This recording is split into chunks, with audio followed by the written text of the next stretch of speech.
ஒரு முறை பஷீர் எழுதி கொண்டே இருக்கிறார். காலையிலிருந்து எழுதுகிறார். நைட்ட பசிக்குது. எழுதினதை தூக்கி வச்சுட்டு ஒரு எங்கேயாவது போய் ஒரு காபி குடிச்சிட்டு வரலாம் என்று நடந்து போகிறார். ஒரே ஒரு மசால் தோசை சாப்பிடுகிறார். ஜிப்பாவில் கை விடுறார். பர்ஸை எவனா அடிச்சிட்டான். அந்த ஹோட்டல் முதலாளி கேட்கறான், என்ன பெரியவர பர்ஸ் இருக்காதே அப்படின்றான். கிண்டல் பண்றான். இவருக்கு தெரியல. இல்ல வீட்டுல புறப்படும் போது நான் பர்ஸோட தான் வந்தேன், வரும்போது காக்கா தூக்கின்னு போயிட்டு இருக்கோம் அப்படின்றான். இவருக்கு புரியல. அப்புறம் இப்பொழுது எதனா ஒரு வேலை சொல்ல போறான் இல்லையா, வெங்காயம் உரி மாவாட்டு அப்படின்னு இவர் நினைக்கிறாரு. அவன் சொல்றான், அதுக்கெல்லாம் என்கிட்ட ஆளுகுது, நீ ஜிப்பாவை கழட்டி டேபிள்ல வைன்றான்.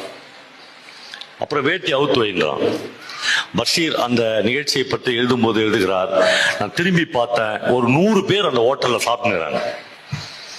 எல்லா மனிதர்களின் கண்களையும் நான் உற்று கவனித்தேன். எல்லா மனிதர்களுடைய கண்களில் இருந்தும் ஒரு சக மனிதனை நிர்வாணத்தை பார்க்க போகிற ஆசை மினுங்கியதை நான் பார்த்தேன். ஒரே ஒருத்தன் கூட எழுச்சி 2 ரூபாய் தானடா ஒரு மசால் தோசை நான் தரேன் வரவே இல்லை. பஷீர் மிகுந்த அவமானப்பட்டு தன்னுடைய ஜிப்பாவை கழட்டி அவனுடைய டேபிள் மேல வைக்கிறார். வேஷ்டி அவரு என்று சொல்கிறார்.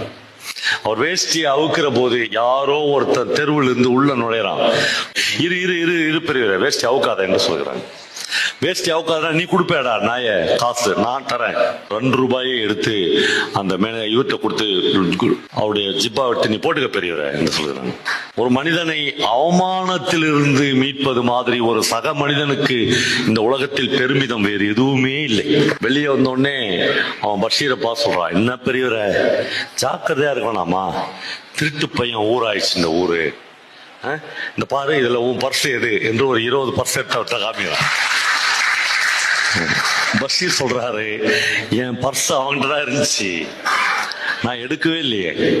அவன் ஜாகிரதையா இருப்பெரியவர தோசைக்கு நான் காசு கொடுத்தேன் சொல்லிட்டு போயிட்டான்.